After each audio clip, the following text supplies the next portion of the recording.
So I'm gonna tell this story, and it happened about 2.5-ish months ago. And I'm just gonna basically just kind of go through everything that happened. The only thing difference is gonna be that I'm gonna change a couple of the names. So I have this friend. Let's call him Brian.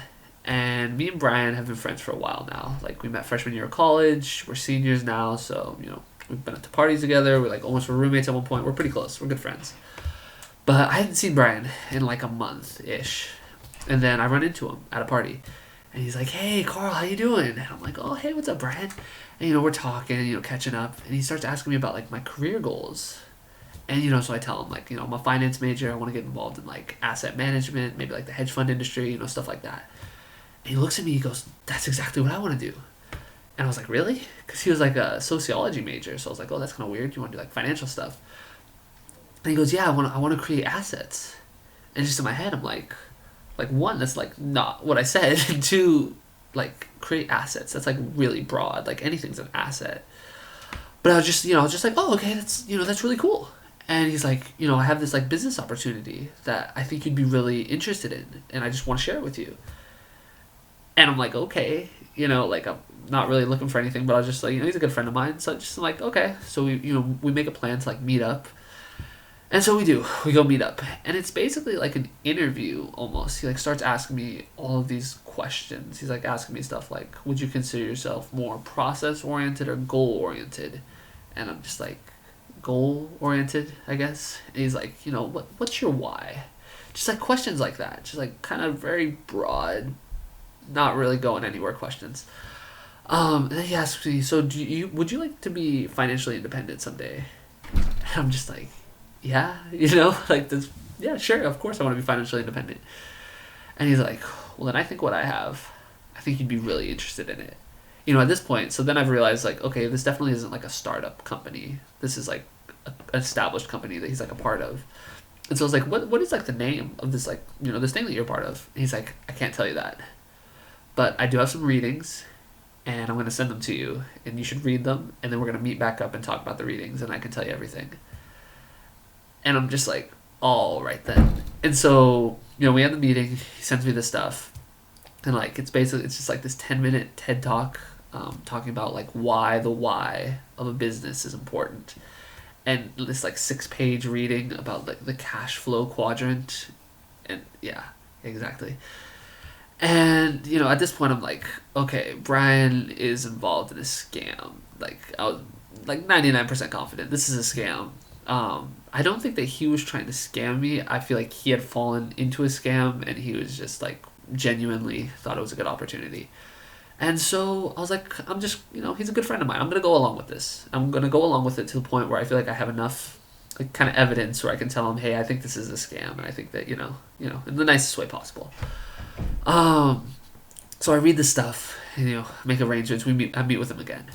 And we start talking about the readings. He's like, "Oh, what'd you think of the cash flow quadrant?" And I'm like, "Yeah, it was really cool, And then he starts telling me, "I think you're ready. I think you're ready to be my mentor. Her name's Brittany, and she will be retiring in 12 months. She's going to be completely financially independent, and she's only 25." And I'm like, "Wow, Brittany sounds really impressive." He's like, "I think you're ready to meet her." And so he's like, she comes to town every couple of weeks. So next time she's in town, I'll arrange for you to meet with her. And I'm like, "All right, that's great." And I was like, at that point, I feel like I'll have enough where I can tell him this is not legit. And then so spring break happens, and so I'm back home. I live about like an hour away from campus. Yeah, so I'm with my family, and I get this call. It's from Brian, and he goes, "Hey, Brittany, she's coming to town. You can meet with her." And I'm like, I'm home. Like I'm with my family. Like I really like I'm willing to go along with this, but like I'm not gonna leave my family to go delve into this. So it's just kind of like, "Oh, I can't, I'm home, I can't, like, if she comes again, I'd be happy to meet with her, but I just can't."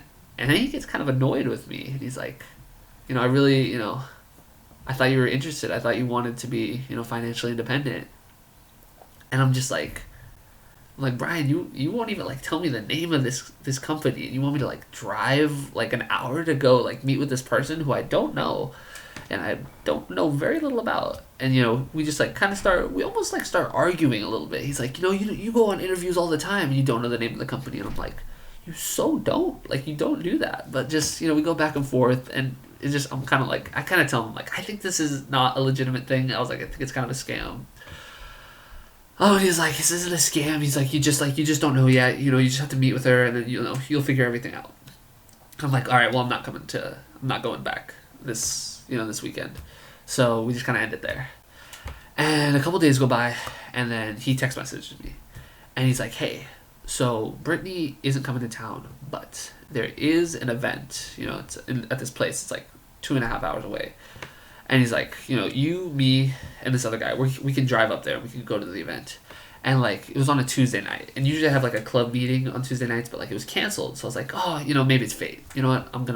I'll go with him. I'll go with him to this meeting. And so I agree to it. He tells me, all right, business professional, bring something to take notes with, just tells me where to go. And I'm like, all right, maybe this is serious, So I go, put my suit on, get notepad, and then I go to the place, and he rented a car, and I'm like, oh, we're taking, this is gonna be serious. And then the other guy shows up, and it's we'll call him Kenny, because I knew Kenny. I had known Kenny from before, like I had met him just through mutual friends. And I didn't know him well, but I did know him. And I'm like, oh, hey, Kenny, how you doing? He's like, hey. And like, it turns out he's also involved in this. He was the one who had got Brian involved.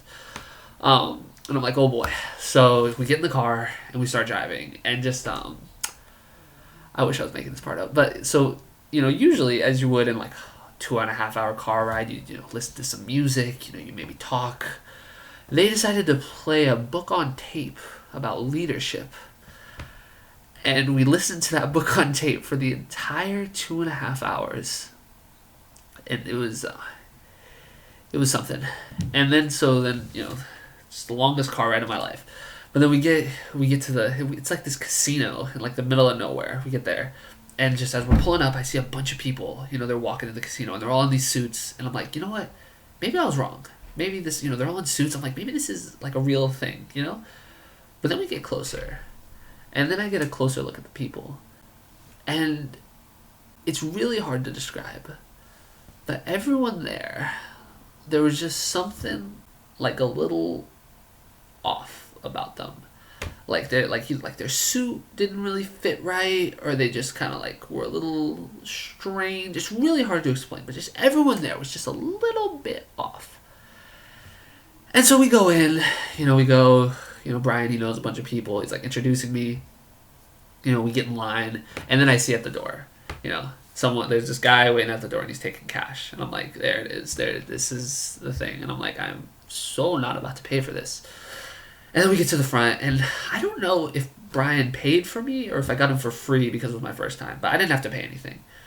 And it found out it was like a $10 admission. So either Brian paid for me or they let me in free because it was my first time. So we go in there, it's this big conference room. There's probably like, I don't know, someone told me there was like over 1,000 people there. I don't know if there was quite that many people, but it was big, and there were a lot of people there. We're going, and I meet Brittany. Brian, he introduces me to Brittany. Brian and Kenny, they go up to her, they give her this big hug. They're like, how you doing, Brittany? They're really excited to see her. And Brittany was a weird person. She was just kind of like, just like a robot, kind of. She was just like very calculated in the way she talked. And, I'm like, oh, hi, Brittany. Brian talks about you all the time. It's really nice to meet you.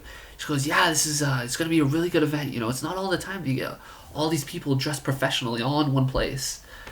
And I was like, that's kind of a weird thing to say. Like, what does that even mean? But, so anyway, Brittany has to go to talk because there's a bunch of people that want to talk to Brittany. And so I have to go to the bathroom. So I'm like, hey, guys, I'm going to go to the bathroom really fast. So I leave and I come back in. And so I come back in. And, at first when I look at the room, I just see this big crowd of people. But then when you look closer at the room, you'd see that it wasn't just a crowd of people talking. It would be like groups of people. You'd have one person who looks very like charismatic. They'd have like a nice suit, nice dress on or something. And they'd be talking to a bunch of individuals that were like listening to them. I was like, that's kind of weird. And so I'm like walking around a little bit, and I see this one, it was like a bigger group. And this one guy, this tall guy, he was like probably like 6'2", 6'3", tall guy.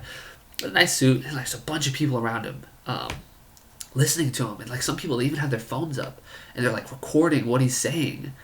And I'm like, oh, I gotta hear what this guy's saying. So I go into the group, I kind of get to the front, and then like he's just like kind of talking about like confidence. Like it's just really like kind of like benign, not really. It's just talking about confidence. It was really weird. I was like, people are recording it. And so like I scoot back a little bit, and like it's one of the people next to me. I'm like, hey, like who is this? And they're like, oh, this is Tim McAfee. And I'm like, oh, who's Tim McAfee? And he's like, he's retiring in 6 months. And like that's all he said. And I was like, well, why is he retiring in 6 months? And he goes, well, he's a part of the organization. And that's all he said. And so like he was clearly very involved with what Tim McAfee was saying. So I let him keep listening. And I walked away to go find my friends. And I find Brian. And I'm like, yeah, I was like, that guy over there, like everyone's like talking to him. And Brian's like, oh, who is that? I'm like, oh, it's Tim McAfee. And Brian, his eyes light up. He goes, Tim McAfee. He goes, he's retiring in 6 months. And I'm like, what, for what? Why is he retiring in 6 months? Why does everyone know him for that? Like, does he do something? And it's just kind of weird. And then Brian tells me he like knows someone, so he's gonna go like sit in the front. So like I go meet up with Kenny, and we're sitting kind of in like the middle-ish. And so we're sitting there, and then like I see Tim McAfee. He starts. It's starting to end a little bit. People are going to their seats. Like Tim McAfee's walking away, and like I just kind of like motion to Tim McAfee to Kenny. I'm like, yeah, Tim McAfee over there. He's like, everyone's really excited to talk to him. And Kenny stands up from his seat. He goes, that's Tim McAfee. He looks back at me. He goes, he's retiring in 6 months. And at this point, I'm like, what is this obsession with retiring? Britney's retiring in 12 months. Tim McAfee's retiring in 6 months. Like what is this? And so I asked him. I was like, this Britney, like how is she retiring in 12 months? And he goes, well, she owns an asset. And I was like, what is her asset? And he goes, you're about to find out. He's like, I can't tell you. You're about to find out. So it's like 8 o'clock. It's like 8 p.m. And like they tell me that this speaker is going to talk till 11, so it's 3 hours. And so I'm ready for some big, he's going to tell us all about the company. I'm ready for it. And so me and Kenny are sitting there, and then he the person comes to like start like announcing the speaker, and he goes, our speaker today, he just came in on his private jet. And everyone's like, oh, like everyone in the crowd is really excited. And then Kenny leans over to me, he goes, just so you know, he goes, when he comes out, he goes, they're going to be clapping for a while. And I'm like, okay. And then sure enough, here comes the guy. Everyone stands up, and they start clapping. And they're clapping for maybe like at least 5 minutes. They were clapping for a long time. And then I get to see him. His name's Brad Duncan. And I will never forget Brad Duncan.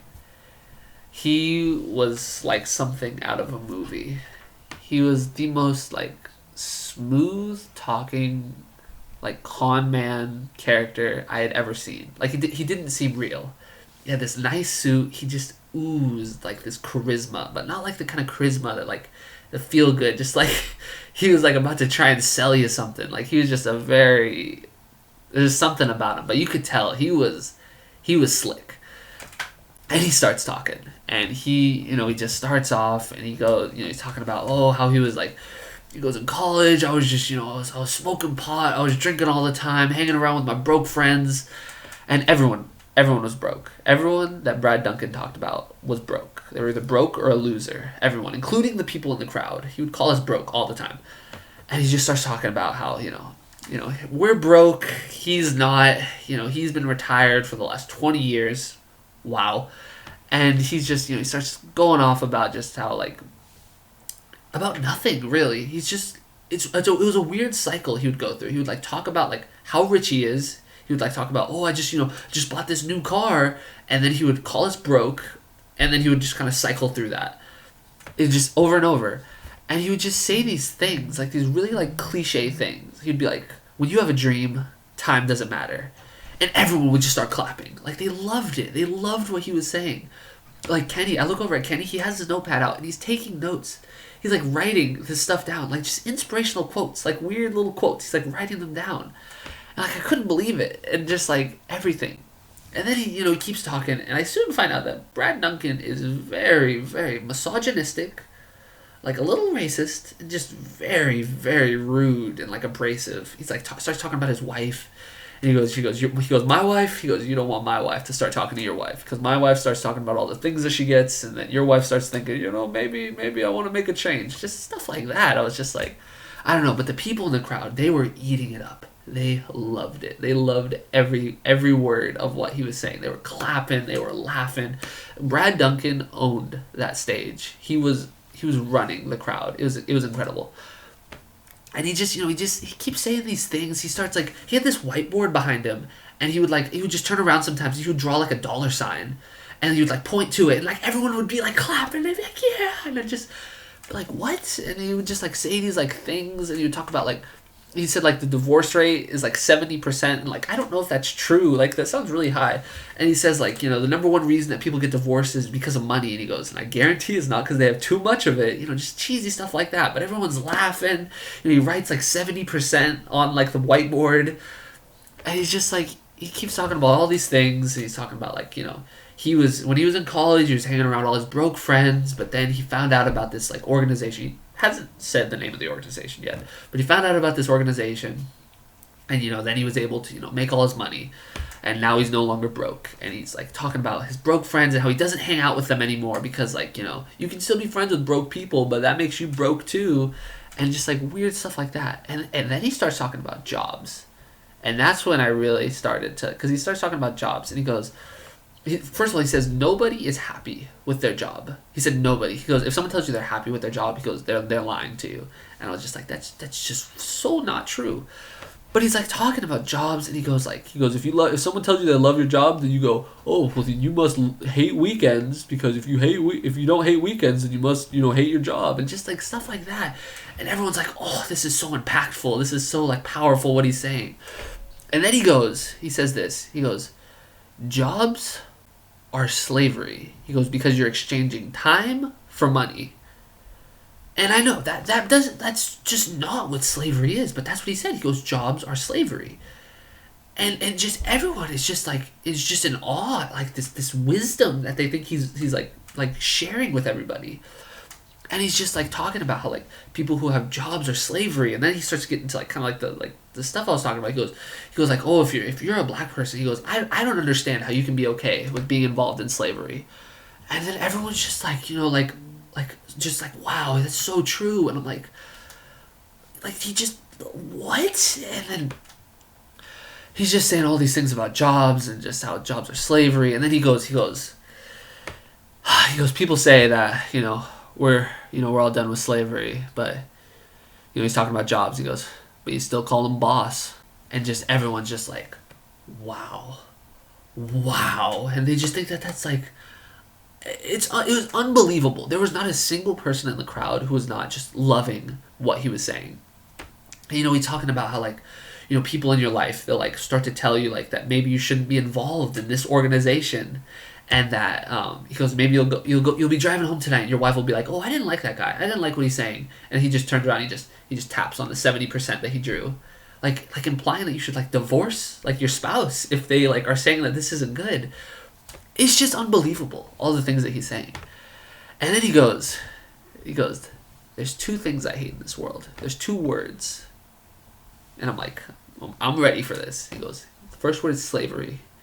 He goes, the second word is pyramids. And I could not. Of course, pyramids. He hates the word pyramids. This is a pyramid scheme. I've known this from the beginning. It is a pyramid scheme. But he goes, I hate the word pyramid.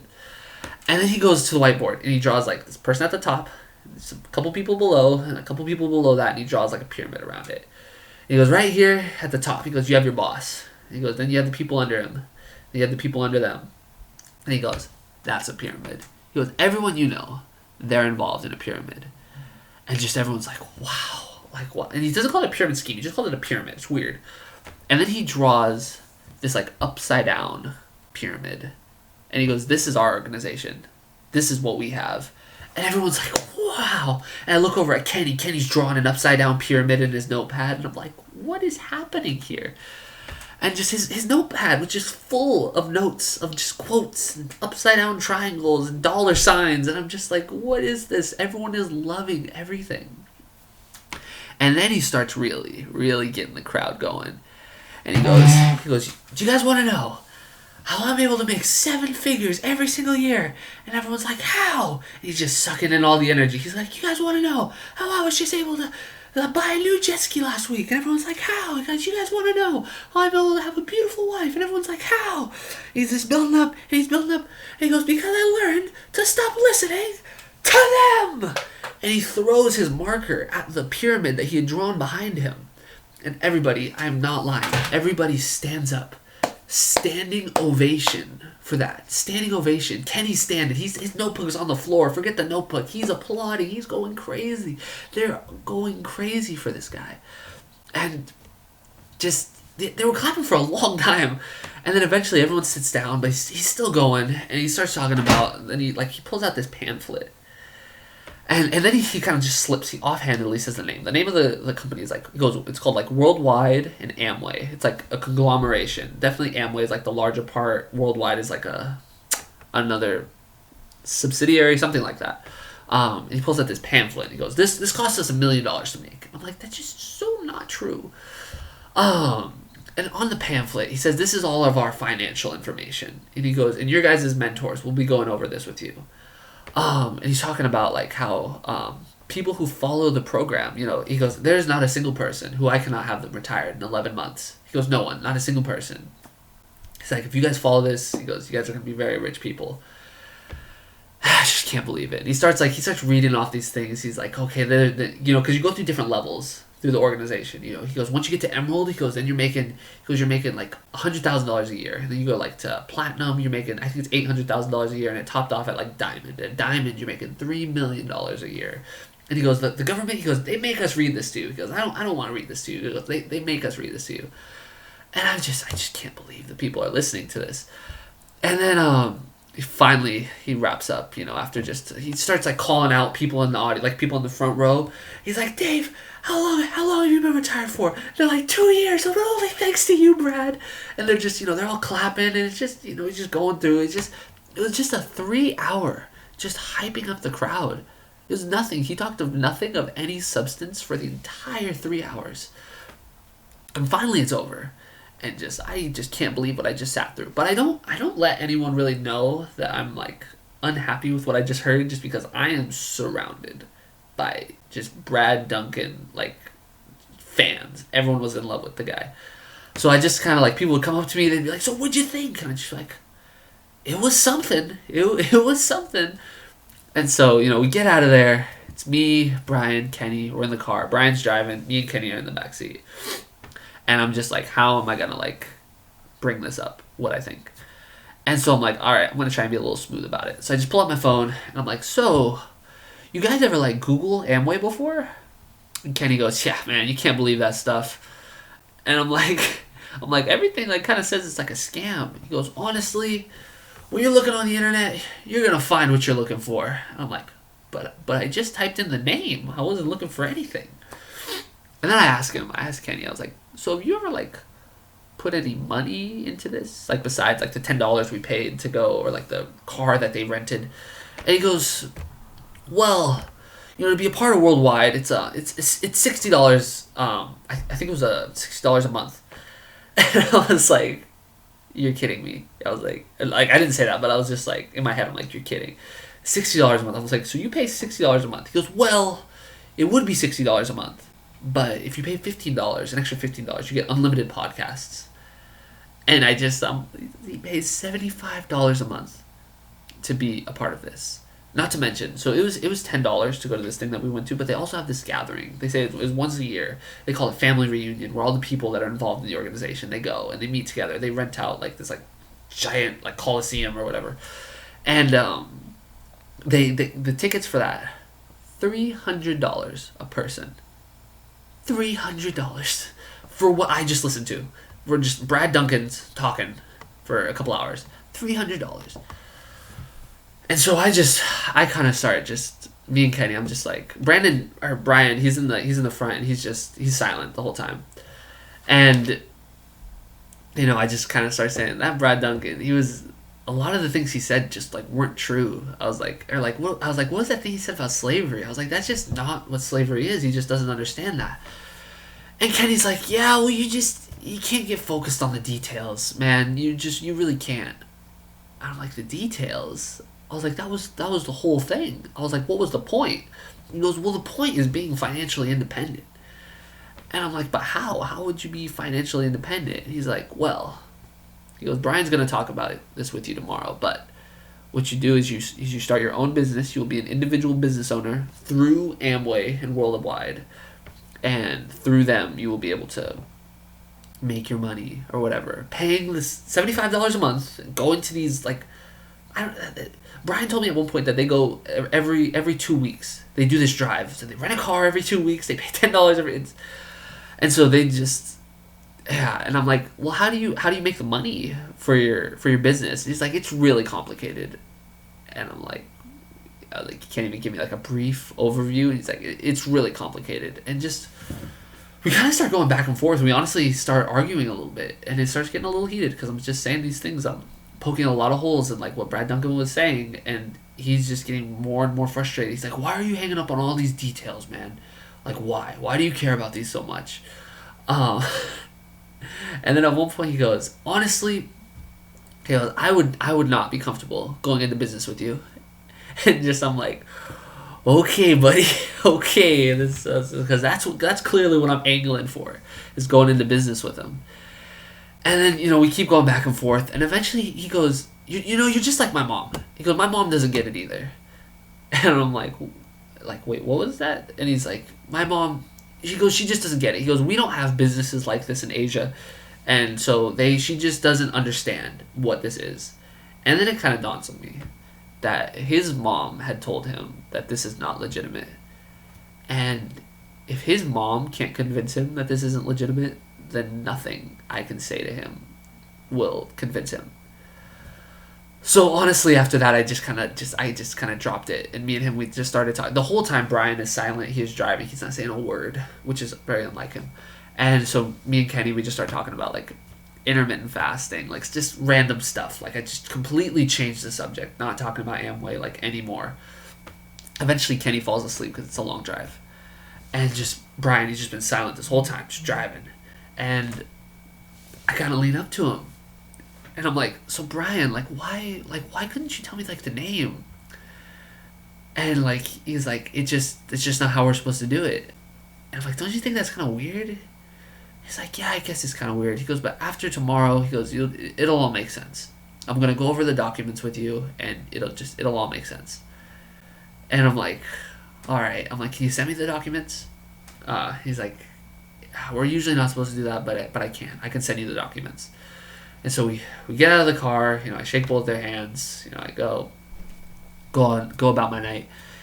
Brian sends me the documents, and I start looking at them, and these are the financial documents, and it's basically just a pamphlet, and it has like a bunch of like products on it, and it has like those classes that Brad Duncan was talking about, emerald, diamond, all those things. It has the like how much you make on there, and then at the very bottom, in really really really tiny letters, it goes. I'm gonna read it to you guys. I'm gonna link the document in the description so that you guys can read it too. But I'm just going to read it right now. So at the bottom it said, in tiny, tiny letters, the average monthly gross income for active IBOs, which is what they call themselves, individual business owners, that's members of Amway, the average monthly income was $207 monthly. And then that's for active members. Then it goes, approximately 48% of IBOs are considered active. And so what that means is the other 52%, they make less than the $207 a month. And then if you look even further, it just goes on a little bit. It talks about like the different classes, and it goes like members in the diamond, like people who have made it to diamond. It says there's 0.03% of people have made it to diamond. That's like nobody. Nobody is making like the top amount. Nobody's making any of the top amounts. And it's just everyone, the average is $207 a month. And so these people are just like they're getting nothing. And so like I look up Amway, I'm reading about it, and I find out that they were sued at one point apparently, and so now on all their documents they have to put that like tiny text that says what people actually make, because they were lying to so many people about like how much they were making. And so me and Brian, we scheduled to meet the next day, and I'm ready to talk to him about it. I'm ready to tell him I think this is a scam for X, Y, and Z. I went through the whole pamphlet. There was other things to talk about, but my main thing was the tiny text. But even besides that, there were other things. But my saving grace was that tiny text. And I'm like, I was like, hopefully he just didn't read it. I'm like, it's really small. Maybe he just didn't read it. And then he'll read it, and then that'll be the end of it. So me and him meet, same spot as usual, and he sits down, he pulls out the document. And he starts flipping through the pamphlet, these financial documents. It's literally just products and like just weird things. And then he gets to the tiny part, and sure enough, it's circled. And I'm like, he's gonna have some counter for it. But I was like, I'm gonna bring it up. And then he just goes past it, and he doesn't say anything about it, even though it's circled. And I was like, hey, what was that part that was circled? And he goes, we don't usually go over that part. And I was like, well, do you know what it says? He goes, oh yeah, I've read this document multiple times. And I was like, well, do you know like why they have to put that on there? He's all, no, I don't actually. And I was like, it's because Amway was sued at one point, and so they're required to put that on there by law because they were lying to people about how much they would earn. And he looks at me, he goes, I know. He goes, I did my research. And I was just like, why did you say you didn't know? And it was weird. And then I was like, so then I started talking about the tiny text. I'm like, so they were basically lying yesterday. I was like, they said that you would make a bunch of money, but I was like, the average income is $207 a month. I was like, they're lying to people. And then it was really weird because Brian is a very energetic, happy guy, and he just goes stone face. He's just looking at me like, and I was like, so like, I started talking about things Brad Duncan said. I started talking about the document, and he's not responding to me like at all. I would say something, he would go, I'll have to look into that, or I'll have to review the documents. Just like nothing.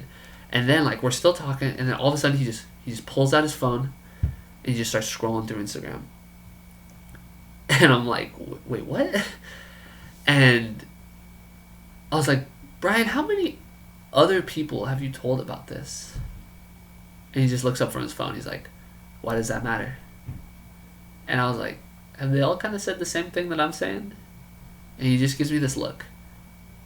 And I knew that the answer was yes. And it was a really weird point in the conversation because I felt like I had like won that part of the debate. Like, everyone like was agreeing with what I was saying. But then like from another angle, it was really sad because he had told a lot of people about this. And this is something that he believes in. And they all had told him it was a scam. And that was like really sad because he's my friend. And like, I just felt really kind of sad in that moment. And then I asked him, I was like, why was that part circled? Because I was genuinely curious. Like, why would that part be circled? And he doesn't say anything. Like, nothing. And I'm like, why was it circled? And he packs his stuff up. He stands up. And he walks away. He doesn't say a word. And that was 2 months ago. And I haven't heard from him at all since then. And it's just it was just a really weird experience. And just what Amway does, it was crazy. Like, I mean, just everything about the way they did it. Their process, they have you meet with someone that you know, and they ask you like, are you goal oriented? Meaning that like, do you care about like the goal? Not process oriented, because you're process oriented, then you would care about like the process. You care about the details. They want people who are goal oriented. They ask what's your why. That way you're focused on the end game. You're not focused on the path, which is like all the details, all the specifics. You just care about the end game, which is becoming financially independent. And so you get these people who are like really not skeptical, who are just looking for the end game. And then so once they go through that screening process, then you get to the Brad Duncan, then you get to the Brittany, and then they start just kind of selling this dream. And they talk about how you don't have to work hard, you don't have to put in the effort, you just are just going to kind of get it. And it's just I feel like the saddest part is that what they're tapping into is a very real thing, a very real amount of people that aren't happy with what they do, aren't happy with their job, aren't happy with like their life. They might not be happy in their relationship. I mean, that's why it occurred to me that's why they held it at 8 p.m. It's so that people that have jobs can show up after work, and so that these unhappy people can show up. And it's just is a very well thought out process, but it's just terrible what they're doing to these people. I mean, I was in an auditorium full of almost 1,000 people who are unquestionably getting their money taken from them, and who are going to be putting a lot of time into something that's not going to pay off. And it's just really sad because, you know, Brad Duncan's telling these people, he goes, if someone's telling you that this isn't something, he goes, you need to cut them out of your life. And so you're going to have people that want to be a part of this organization who do that, who cut people out of their life. I hate the idea that someone got a divorce because of that. Someone like lost a best friend because of this organization. But I think that there's no question that it's probably happened. And that's really sad to me. And so I told this story to a couple different people, and they thought it was interesting. And then it just occurred to me to maybe record myself telling it and post it, just because I don't know, I don't want more people to end up like Brian. And I really hope that he figures it out soon, like kind of what's going on. I don't know how long it'll take, but yeah, I don't know if this video gets to at least one person and can kind of help them avoid Amway or Worldwide, whatever form it comes at you, this multi-level marketing. If it can help at least one person avoid it, then I think it's like 100% worth it. And just if you have a similar story, like please like comment below. I'm like really interested in hearing if there's anyone who like went through like a similar thing to what I've kind of gone through. And just, yeah, it's multi-level marketing is not a joke. It's like a lot of times you'll see it on TV, like people talk about, oh, you know, this guy lost a bunch of money in a pyramid scheme. It's just like funny. That's what it had always been to me. But like when you like actually meet the people, it's really sad. It's really sad. And so thank you everyone that listened. And I don't know, I hope you got something from this video.